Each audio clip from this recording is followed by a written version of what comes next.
Hi, Det. What's your favorite UAP memory so far? Tinatalo kami.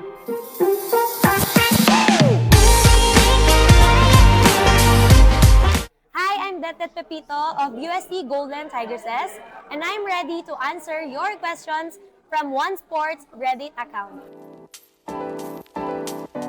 Hi, Det. Bilang na-mention mo dati na halos same lang ang sistema ni Coach Shock and Coach Kung Fu, ano masasabi mo na key differences nila as a coach para i-push yung team na mag-improve pa yung laro? Oh my God, grabe yung tanong, number one pala.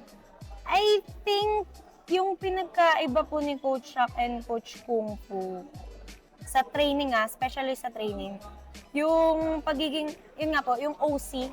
OC talaga na coach si Coach Shock.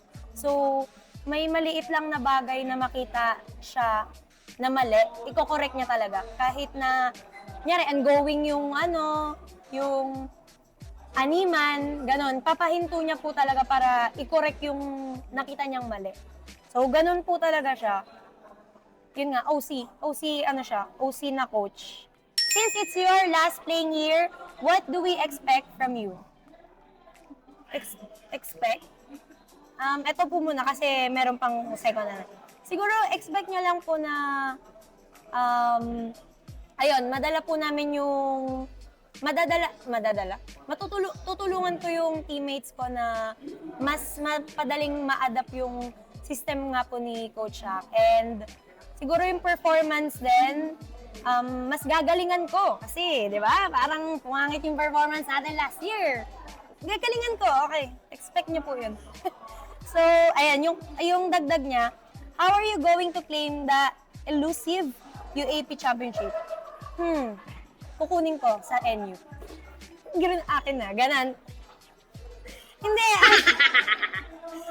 syempre, pagtatrabahuan po namin, paghihirapan namin, and I think hindi din naman naging madali yung preparation po namin for this coming season. So, ayun, kailangan lang naming ma-perform or mapakita or ma-apply namin yung pinag-ensayuan namin with pressure. Kasi nga, syempre, nag-iiba naman talaga yung laro pagka meron ng pressure. Any plans sumali ng Alas Pilipinas? Meron, syempre. Sino ba namang hindi gustong sumali sa Alas? So, meron po. Lalo na siguro pagka after ko sa UAP. Carry na. If may invite po. Ngayong full intact na uli yung lineup nyo, sa tingin nyo, mas may chance na kayo makapag-champ? And sakto rin na wala na si Belen. Actually, totoo. Hindi, joke lang. Mas malaki yung chance po talaga ngayon. Although, yun nga, wala po si Balagwa. Since almost complete na po talaga kami nung from season 86 to this coming season 88, tama po ba? So, ayun, mas malaki yung chance kasi nga, nakabalik na yung may mga nagkaroon ng injury last season. So, hopefully, ayun, magutom kami na makuha yung championship. Lalo na, syempre, wala nga si Belen. Mas gutom kami. Kasi nung nandiyan si Belen, wala, sa kanya na talaga yung championship. Hi, Det. Kung magiging ka-team mo si Belen sa PVL, anong mangyayari? Wala mangyayari. Magbabaklaan lang kami. Hindi.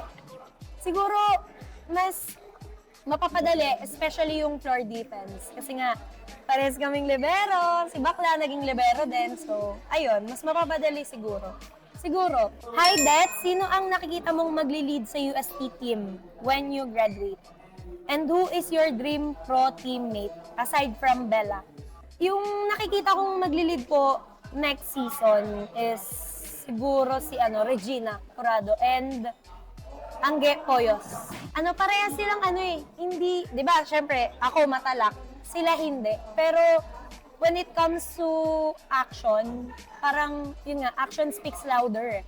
Parang sa nakikita ko na kung paano sila gumalaw, kung paano sila maglaro, kaya nilang dalhin yung UST team. Who is your dream pro teammate? Ang hirap! Oh my God, ang hirap, ate! Ang hirap. Hindi, sabi kasi aside from Bella Aside from Bella, siguro yung mga Yun, si Ate Alyssa Solomon. Wala pa sa pro, pero gusto ko din maging teammate si Lamina. Ayun, para mahirapan siya mag-set. Kasi lalayuan ko yung ball. Anyway, yun lang po. Wala pa so far, pero halos lahat naman since iba pa rin yung feeling na maging teammate mo yung mga veterano. Badet, I love you. I love you too! As a kapitana, paano mo minomotivate yung team mo despite the hardships na nararanasan nyo? Nakakabul.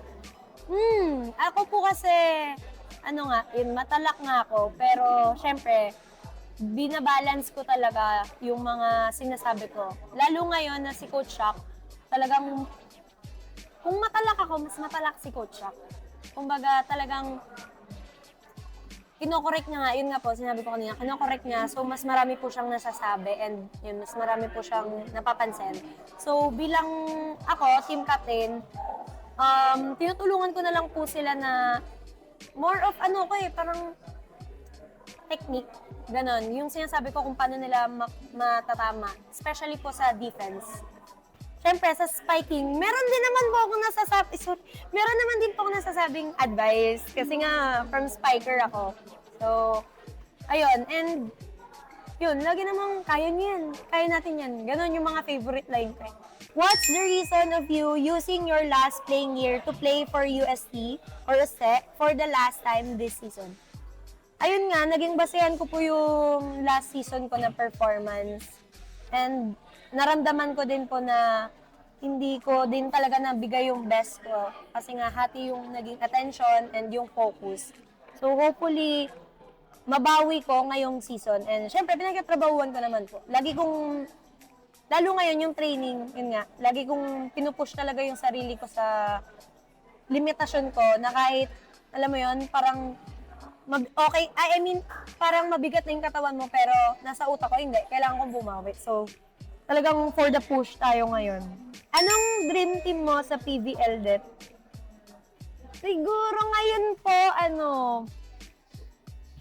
eyeing po ako sa Signal.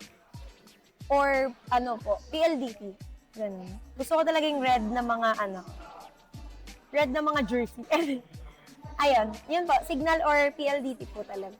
So, what are your pre-game routines, Det? Pre-game routines? Mag-boom tarat-tarat na sayaw. Hindi, mag-ayos. Yun ang itsura, yun, buhok, ganun. Tapos, syempre, pray, tapos, mga hype song, and yung isa sa mga pregame namin yung mag-usap. As a libero, do you focus on good positioning on the court to make saves or do you rely more on technique and athleticism? I think positioning sa court, yung parang kung paano ko magbasa. Both siguro, kasi syempre pag wala kang technique, ganon, parang ang hirap gumalaw. Pero more on positioning po sa bola. Yung pagsilip-silip sa mga spiker. Yun po talaga yung mas bet ko. Hi, Det. What's your favorite UAP memory so far? Yung natalo ka.